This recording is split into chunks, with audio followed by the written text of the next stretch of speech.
like a Hellcat. मैं कपिल और आप देख रहे हैं मेरा नया यूट्यूब चैनल एक्टिव लर्निंग पर। आज के इस वीडियो में मैं केमिस्ट्री का एक टॉपिक है, स्टार्टिंग टॉपिक है एसिड एंड बेसिस, इसके बारे में बताऊंगा। तो ये एक शॉर्ट वीडियो ही है, तो आप देखिए। तो स्टार्ट करते हैं। नॉर्मली आपने देखा होगा कि जितने भी फूडी आइटम्स होते हैं उनके अंदर सौर और बिटर टेस्ट का होना ही उनकी एसिड और बेसिस की प्रेजेंस को बताता है। ठीक है, तो स्टार्टिंग है एसिड से। ठीक है, एसिड एसिड जो वर्ड है वो एक लैटिन वर्ड से इन्वेंट किया गया है जो कि है एसिडस। एसिडस एक लैटिन वर्ड है जिसका कि मतलब होता है सौर, खट्टा। ठीक है, तो एसिड जो है वो बेसिकली सॉरेंट टेस्ट होते हैं। ठीक है, और इनकी इनिशियल प्रॉपर्टीज के बारे में अगर हम बात करें तो इस एसिड की इनिशियल प्रॉपर्टी ये होती है कि ये ब्लू लिटमस से रेड लिटमस के अंदर चेंज होते हैं। ठीक है, तो ये ब्लू लिटमस से रेड लिटमस में चेंज होता है। ठीक है, और एसिड का अगर हम पीएच स्केल देखें तो एसिड का पीएच स्केल लेस देन 7 होता है। ठीक है, तो पीएच स्केल क्या होता है? पीएच स्केल जो है वो हाइड्रोजन की प्रेजेंस को बताता है। ठीक है, अगर पीएच स्केल के अंदर अगर हम लेफ्ट, ये इस तरह का पीएच स्केल होता है, अगर इस पीएच स्केल के ऊपर हम लेफ्ट की तरफ जाएं तो ये एसिडस नेचर शो होगा। अगर हम पीएच स्केल के राइट की तरफ जाएं तो इसमें बेसिक नेचर शो होगा। अगर हम बीच में देखें तो बीच में न्यूट्रल है, बीच में केमिकल कंपाउंड जो है अगर किसी का पीएच स्केल 7 ही है तो वो एक न्यूट्रल कंपाउंड हो जाएगा। ठीक है, और बाकी अगर हम एसिड के एग्जांपल्स देखें तो एसिड के एग्जांपल्स अगर हम, तो एसिड्स के एग्जांपल है जैसे कि विनेगर है। विनेगर विनेगर के अंदर एसिटिक एसिड होता है। रेड आंट के अंदर फॉर्मिक एसिड होता है।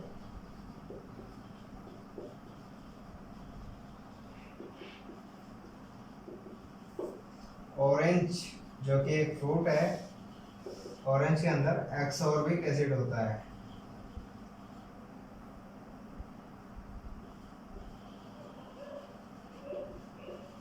एक्सॉर्बिक एसिड होता है। ठीक है, तो ये तो हमने पढ़ा है एसिड के बारे में बिल्कुल शॉर्ट में।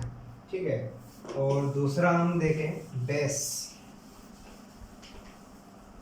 बेस क्या होता है?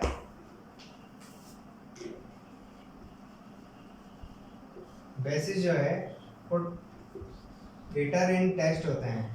ठीक है, एसिड बेसिस जो है बिटर टेस्ट के होते हैं। ठीक है, इनका जो पीएच स्केल है, बेसिस का पीएच स्केल मोर देन 7 होता है। ठीक है, इसलिए ये बेसिक नेचर शो करते हैं। ठीक है, और इनकी इनिशियल प्रॉपर्टी क्या है? इनकी इनिशियल प्रॉपर्टी है ये रेड लिटमस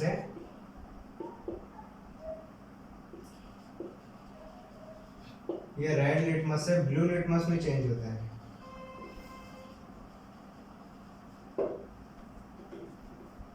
ठीक है, तो ये तो हमने एसिड और बेसिस को शॉर्ट फॉर्म में समझा है कि एसिड जो है वो सोरेन टेस्ट होते हैं। ठीक है, इन उनका जो पीएच स्केल है वो लेस देन 7 होता है और वो ब्लू लिटमस से रेड लिटमस में चेंज होते हैं। ठीक है, और बेसिस के अंदर हमने देखा है कि बेसिस क्या होता है, जो कि बिटर इन टेस्ट होता है। बिटर का मतलब होता है कड़वा। बेसिस जो है टेस्ट में कड़वा होता है और इसकी जो पीएच स्केल है, इसकी पीएच स्केल 7 से ज़्यादा होती है। और ये इसकी इनिशियल प्रॉपर्टी होती है कि ये रेड लिटमस से ब्लू लिटमस में चेंज होता है। ठीक है, और अगला हम देखें, और मैं बेसिस के एग्जांपल दे देता हूँ आपको। बेसिस के एग्जांपल होता है NaOH, सोडियम हाइड्रोक्साइड,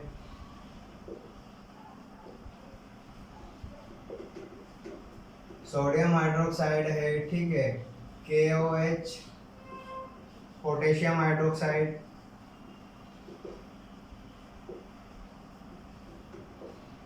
ठीक है, और है NH4OH, एमोनियम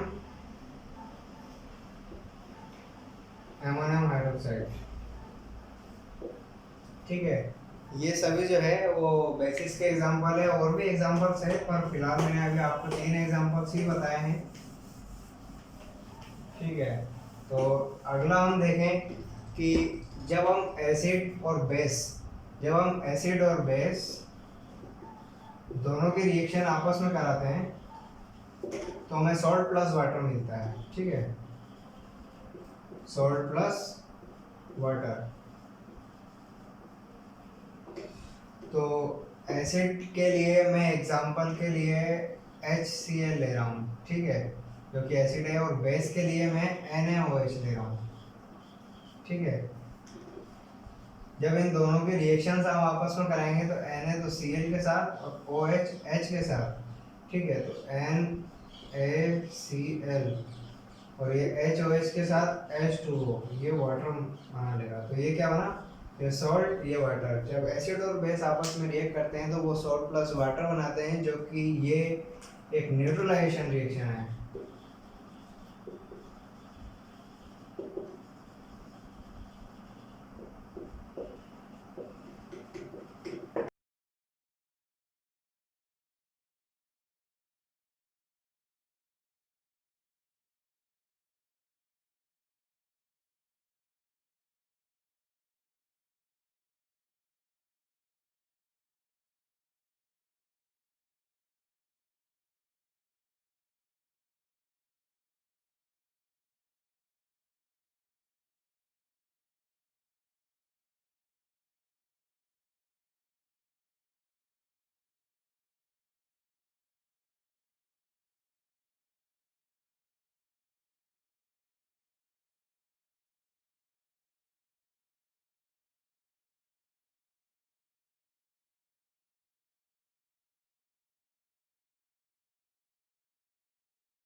ये एक न्यूट्रलाइजेशन रिएक्शन है एसिड और बेस की, ठीक है। तो जब एसिड और बेस को जब हम आपस में रिएक्ट कराते हैं तो वो सॉल्ट प्लस वाटर बनाता है, ठीक है। और अब नेक्स्ट हम देखेंगे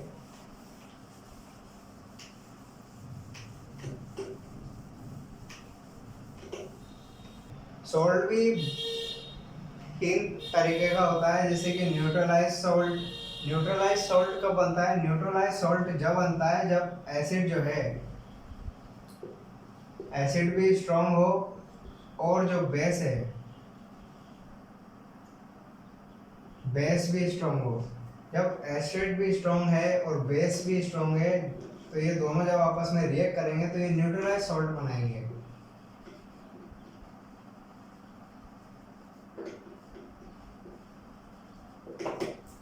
जब एसिड और बेस दोनों ही स्ट्रांग होते हैं तो वो न्यूट्रलाइज सॉल्ट बनाते हैं, ठीक है। अगर एसिड स्ट्रांग है और बेस वीक है, अगर एसिड स्ट्रॉन्ग है बेस वीक है तो वो एसिडिक सॉल्ट होगा।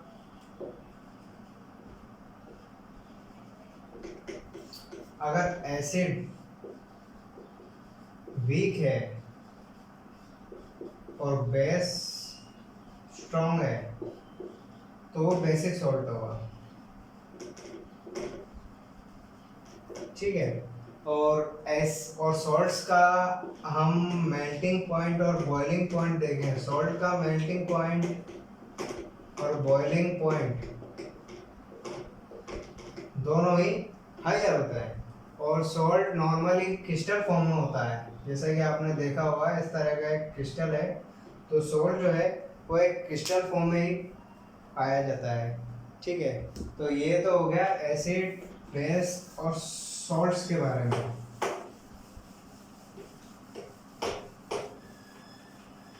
अगला हम कंसेप्ट देखेंगे। तो सबसे पहला कंसेप्ट है अरेनियस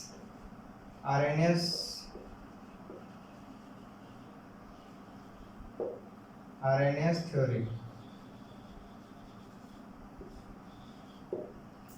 अरेनियस थ्योरी हम देखें तो अरेनियस थ्योरी क्या कहती है। अरेनियस जो है वो एक साइंटिस्ट है जिसने कि 1887 में एसिड एंड बेस के बारे में अपनी एक थ्योरी दी। ठीक है। तो उन्होंने क्या थ्योरी दी, उन्होंने बताया कि अगर कोई सब्सटेंस एक्वस सॉल्यूशन के अंदर H+ आयंस देता है, अगर कोई सब्सटेंस है वो एक्वस सॉल्यूशन के अंदर हाइड्रोलाइज्ड होने पर H+ आयंस देता है तो वो एसिड होगा। ठीक है। अगर कोई सब्सटेंस एक्वस सॉल्यूशंस के अंदर हाइड्रोलाइसिस होने पर हाइड्रोक्सिल आयन देता है, यानी OH- आयंस देता है, तो वो बेसिक होगा। ठीक है। तो इसके मैं एग्जांपल्स आपको बताता हूँ। एग्जांपल्स,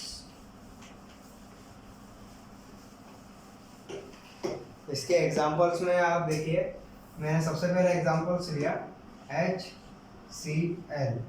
ठीक है। HCl मैंने लिया, इसको मैं एक्वस सॉल्यूशन के अंदर हाइड्रोलाइज कराऊंगा। जब मैं इसको एक्वस सॉल्यूशन के अंदर हाइड्रोलाइज कराऊंगा तो ये H+ और Cl- आयंस देगा। ठीक है। ये भी एक्वस, ये भी एक्वस। ठीक है। और दूसरा अगर हम लें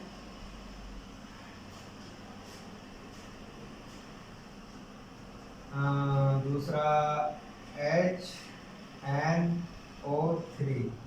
HNO3 ले लिया मैंने। HNO3 को भी मैंने एक को सॉल्यूशन के अंदर हाइड्रोलाइज कराया तो ये H+ NO3-2, ये NO3-2 आयंस देगा। ठीक है। तो आर्रेनियस ने क्या कहा, जब किसी भी केमिकल कंपाउंड इसका हम हाइड्रोलाइसिस कराएं एक्वस सॉल्यूशन के अंदर, अगर वो H+ आयंस देता है तो वो एसिड है, अगर OH- आयंस देता है तो वो बेसिक है। ठीक है। तो इसके अंदर आगे मैं बताता हूँ।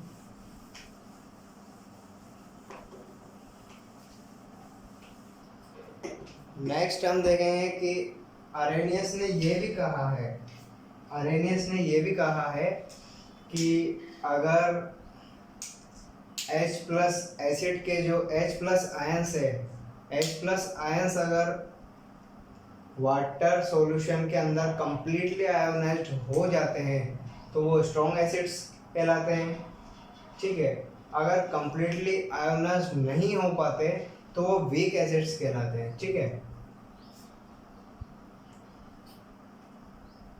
और बेसिस के लिए उन्होंने क्या कहा था, बेसिस के लिए उन्होंने कहा था कि वो सब्सटेंस जो कि एक्वस सॉल्यूशन के अंदर OH- आयंस देते हैं, यानी हाइड्रोक्सिल आयन देते हैं, वो बेसिस कहलाते हैं। ठीक है।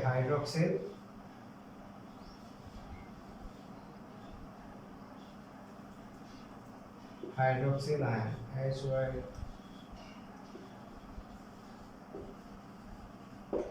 जैसे बेसिस के एग्जांपल अगर मैं लूँ तो बेसिस का सबसे पहला एग्जांपल है NaOH।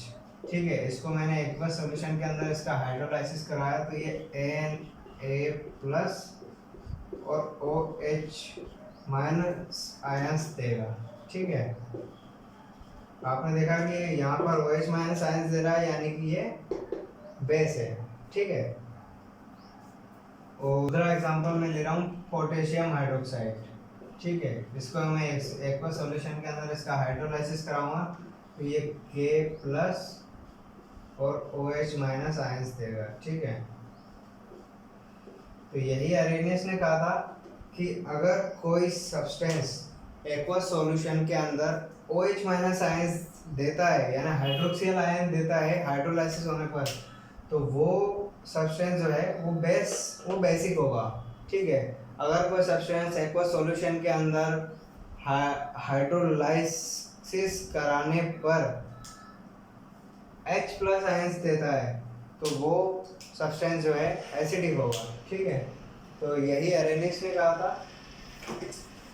और अगर ये हाइड्रोक्सियल आयन एक्वस सॉल्यूशन के अंदर कंप्लीटली आयनाइज्ड हो जाता है तो ये स्ट्रॉन्ग बेस होगा। अगर यही OH माइनस आयन जो है एक्वस सॉल्यूशन के अंदर कंप्लीटली आयनाइज्ड नहीं हो रहा है तो ये वीक बेस होगा। ठीक है, आपको strong acid, strong base, weak acid और वीक बेसिस के एग्जांपल्स दे रहा हूँ। स्ट्रॉन्ग एसिड्स के सबसे पहला मैं स्ट्रॉन्ग एसिड्स के एग्जांपल दे रहा हूँ। स्ट्रॉन्ग एसिड्स कौन कौन से होते हैं? स्ट्रॉन्ग एसिड्स होते हैं HCl, HNO3 एक्सेट्रा। ये जो है ये स्ट्रॉन्ग एसिड्स हैं। और वीक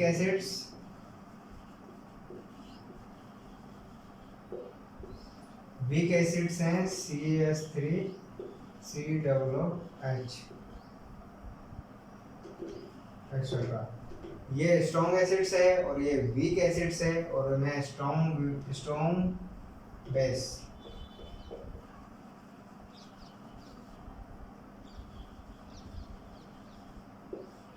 अब मैं आपको स्ट्रॉन्ग बेसिस के एग्जांपल दे रहा हूँ। तो स्ट्रॉन्ग बेसिस होते हैं NaOH, KOH etcetera.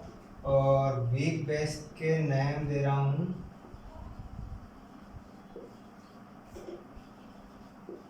NH4OH and MgOH2। ठीक है, ये स्ट्रॉन्ग एसिड्स है, ये वीक एसिड्स है, ये स्ट्रॉन्ग बेस है और ये वीक बेस है। ठीक है,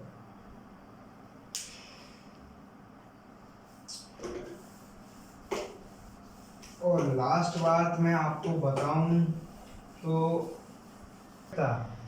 अरेनियस का जो कॉन्सेप्ट था,